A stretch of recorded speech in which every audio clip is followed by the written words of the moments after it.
আসসালামু আলাইকুম। আপনাদের জন্য ম্যাক্সিসের স্ট্যান্ডার্ড টায়ার নিয়ে আসছি। দেখেন কতগুলো নিয়ে আসছি।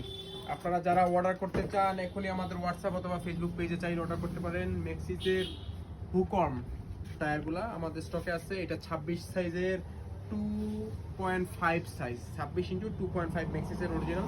যারা যারা চান এখন আমাদের কাছ থেকে এসে দেখে নিতে পারবেন, জোড়া নিতে পারবেন, চাইলে সিঙ্গেলও নিতে পারবেন। হিউজ পরিমাণে কোয়ান্টিটি আমাদের কাছে এখন আছে। আপনারা যে যত পিস চান চাইলে আমাদের স্টক থেকে দেখে নিতে পারবেন, কোনো সমস্যা নেই। সালাম আলাইকুম।